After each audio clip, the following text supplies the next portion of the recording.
Hello, everyone, and welcome to another Baxter Student Ambassador Program webinar of our 2022 season. My name is Dan McDonald, Sales and Marketing Development Associate with Baxter Media, and I'm here with Arjet Shazi, one of our student finalists from Capilano University.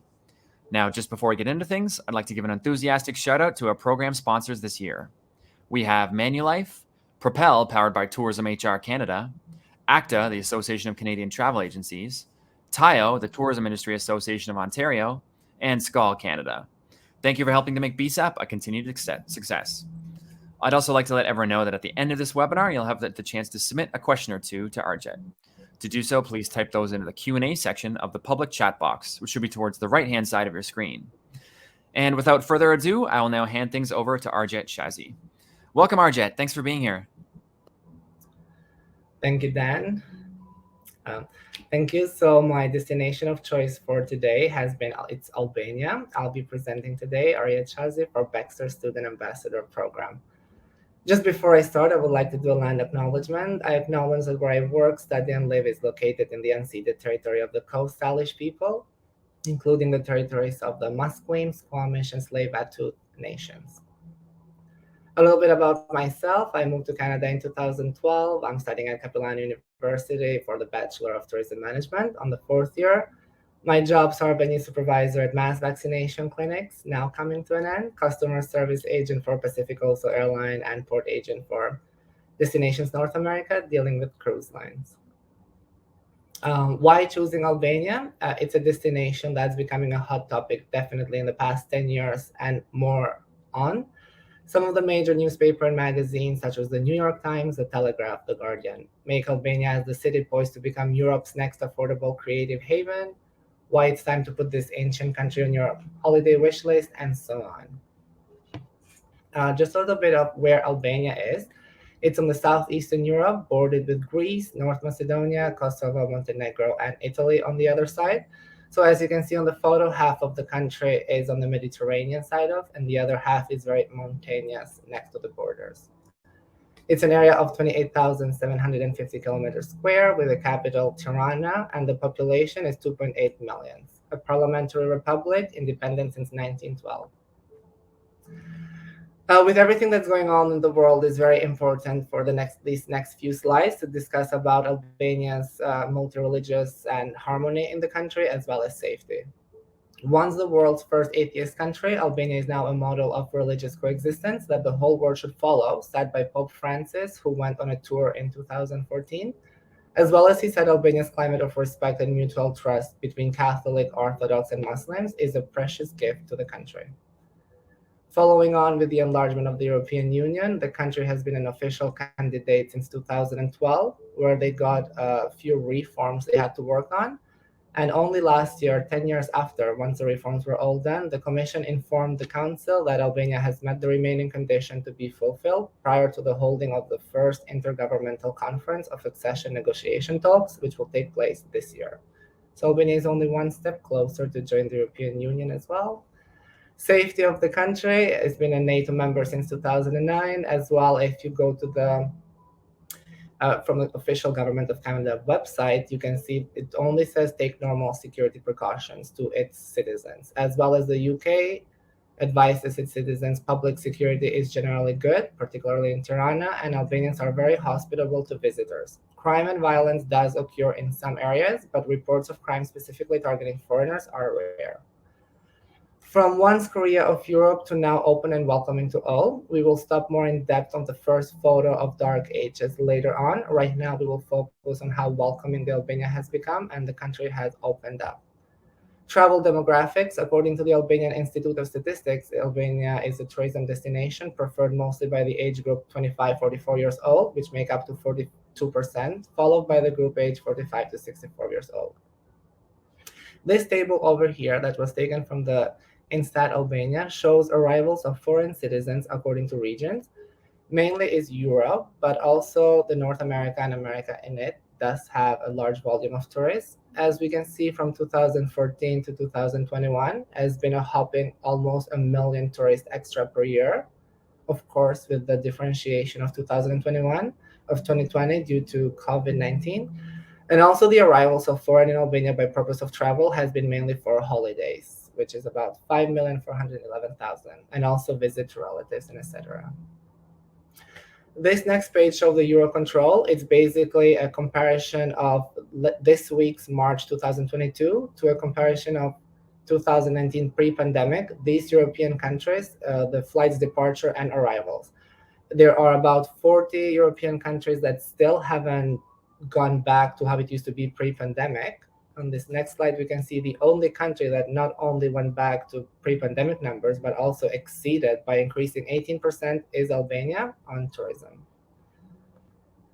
Something for everyone, Albania has it all. It was very difficult trying to only focus on one niche market, as it's a small country, but with lots of opportunities and tourist attractions. So we will start first with the beaches. Forget the French Riviera, the Albanian coast is the next big thing. We have Darmi Beach and Palasa Beach, both located in the Vlorë County, with lots of hotels nearby. It's known for its crystal blue water, same as the one in Cancun, Italy, Greece, and restaurants and traditional food as well. The next slide shows more very niche beach, which is mainly offers high-end accommodation, also known for its crystal blue waters and for its 360-degree sunset bar. And Himara Beach and Samuel Beach, and I can go on forever about beaches. The southern Albania is the main part. It offers a wide, white stone beach backed by rolling hills and with inviting clear water by swimming. What the travel agents can take from this one when a client is trying to get information, what should be the next beach attractions? Albania should be definitely one of it. There is lots of opportunity to get commissions from the hotels, and the prices are much lower than the neighboring countries such as Italy and Greece, so more opportunity to mark up the price and making their own packages. From the nature and adventure, we have a variety of excursions or activities that tourists can find in there: hiking, horse riding, rallies, setting and sail, paragliding. Camping and astrotourism is one of the first things they're offering now. Fishing, speology, cycling. What the tour packages in this kind of adventurous activities are pretty much unlimited. The travel agent can do combined or single packages. They can offer fit, flexible, independent travel products or group packages, excursions and activities for all ages. There's also very easy access of transportation from the capital city to Tirana, from the airport to Tirana capital city, about 50 Canadian dollars. You can get there by train, bus, private cars, opportunity for commissions. It's 10%, or they can buy net, modify, mark up what you want for hotel rooms. Also car rental commissions. Another thing you would be standing out is by offering this unique destination. Albania also has UNESCO World Heritage Sites and intangible items in it. So for those clients who are looking for something more cultural and World Heritage Sites, this is the next tour that they can go to. You can make up a National Park of Butrain, which is UNESCO World Heritage since 1992, inhabited since prehistoric times, part of Greek, Roman colonies, Byzantine administration, Venetian rule. The gladiators fought in here, so you can offer that.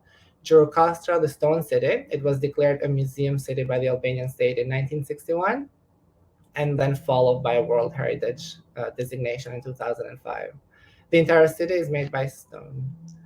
Berat was registered as a World Heritage in 2005. It has traces of the Illyrian, Roman, Byzantine, and Ottoman periods, as well as rich in old churches with wonderful wall paintings, icons, and wood engravings.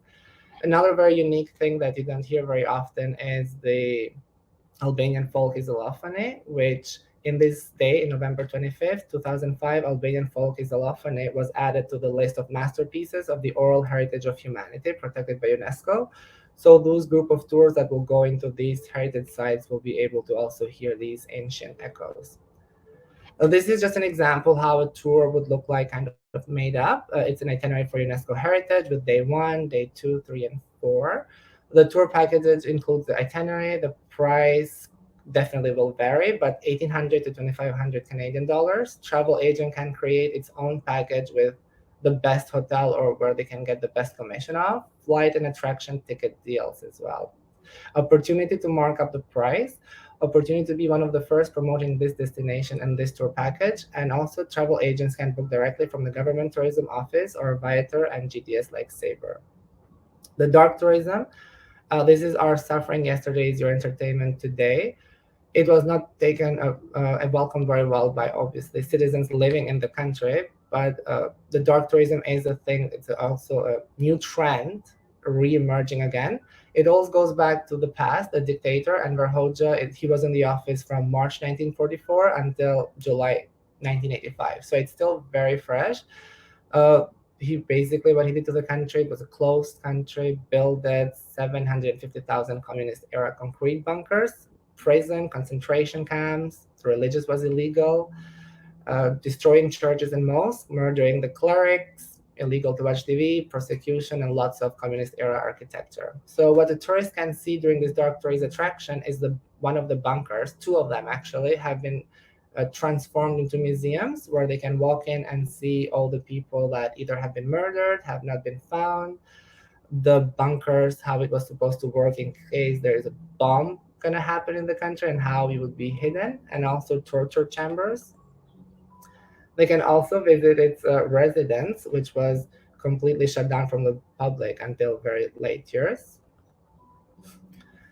The Butler's tourism area life cycle volumes, basically, this one will show how the dark tourism did have a comeback a few years ago, and it's now starting again because these tourists have seen the main attractions, which have been traveling all of their life. So now they're trying to find that niche destination and attraction to it. So the dark tourism can be definitely something the travel agent can capitalize on. This is just a made up tour itinerary as well, communism tour history, which shows the visitation with the picture I showed before. This one focuses more to the SIT packages, special interest tourism, and the travel agent can sell the package alone or have it as a part of a bigger package, since this would ideally be for one day only. Dark tourism in Albania is the second way of international dark tourism, capitalizing on it now, while it's also a hot topic from Netflix Dark Tourist documentary. The price commissions if booked from GDS and price markup if sold as a package with other tours as well. The Albanian cuisine, I could not just focus on one region since the food does changes region to region and it's all the Mediterranean healthy style. The traditional culinary is this you can find in every region in the capital as well. Popular dishes include stew, casserole, stuffed vegetables, or meatballs. Other types of dishes blend many vegetables with or without meat, and it traces to Asian origins. We have the central regions. Their popular dishes include plum casserole, Elbasani yogurt, tirana stew, baked rice, and especially the bolokuma, which is a crumpet-like dessert. The North region, it focuses more on baked rice, risotto, pies, and mashes. Some cities boast unique dishes and have woven them into local culture. Shkodra region in particular has several signature dishes. Like, for example, the first photo shows fish that can only grows up in a lake in Shkodra. So therefore, visiting the region itself, you will get the most of it. The South region, it focuses on entries like meat, cheese pies, rich soups featuring lemon and rice, fish dishes, etc. This is what travel agent can capitalize on here is obviously not making a tour out of it, but more like a general information what their clients will be eating when taking the other tours. Also, if they do ask what kind of food is in Albania, you will have lots of information to give. And if you were to make a tour, it will mainly be a day from the capital city, picking up from the hotel, sending preferably into an agro-tourism business where they can try all regions in one day and then go back. If someone does wants to make a 1 week tour out of it, it's also an opportunity to capitalize on, such as you can do 2 days in one region, 2 days in the other, and 2 days in the other one. Tour operators that go to the destinations, since it's now becoming a hot country, lots of cruise lines have now made Albania one of their stops where they do spend a day, and the cruise lines do these tours I was mentioning before. The tours are also mainly from the European countries like Italy, Germany. They are the ones who offer similar tours, but no one that I made research on, I couldn't find anyone from Canada offering these tours. So you will be one of the unique ones focusing on it.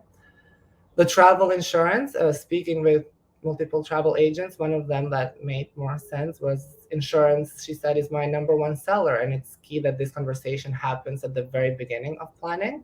She will always let their clients know that the insurance will be quoted on the final product, and as if it is as necessary as the airline tickets to get to the destination. And she's not wrong. From research, I could see that almost half of Americans have faced fees or had to absorb the cost of losses when traveling without travel insurance. And what these travel insurance include are missed connection, trip interruption, weather damages, terrorism, travel medical, and everything else that could happen when you're traveling. I hope you enjoyed this presentation. Thank you. Thank you so much, Arjet. That was great. Thanks. Thanks for displaying your references there on the screen. No worries. So Ian Stalker from Baxter Media says, interesting choice of country. It's not as well known in this country as some other European nations are. How should it boost its profile or become more visible in the travel community? Yeah, I mean, definitely the DMOs of the countries should be working, and they have been. Like, the country has changed completely from 10 years ago. It's still not as discoverable, but it is 100% more discovered than it was 100 years ago. And it's still doing it step by step. It has learned from the other countries that have had over tourism and kind of destroyed that name for it. So it's trying to do it step by step and also catching up with the sustainable goals and not just throwing it out there and expecting everyone to come in. That's the reason why it's also doing it so gradually at this point. Great answer. Thank you. And the next question here is, how do you think its beaches compare to those in Spain, France, or Greece? The beaches, I mean, I can speak from personal experience and also from lots of research that they are identically the same. It's the same Mediterranean sand, the crystal blue waters. The comparison would be the culture and the prices for sure. The culture changes. It's such a new country that is welcoming visitors. It's very welcoming. It makes the tourists feel like they are being so welcome, a smile on the street that you don't see very often, especially from the other countries. And the locals are very friendly in that aspect. And the prices is number one. You can get the exact same beach experience with 50% less. So that's why also as a travel agent, we'll be able to mark up a price, still being less than these other beaches and still making a profit. Great. Thanks, Arjet. And Arjet, what would you consider to be your dream job? My dream job? It has to be something in the travel industry, and therefore I am doing this degree. I do find more sense when I am working either in travel or with travel. As you can see from my experiences, I work with travel agents at airline and in a cruise ship. My dream job would be travel agent. Excellent. Thank you. Let me just wait another minute or two here, just to make sure nobody else has any questions that they want to submit. Yeah, sure.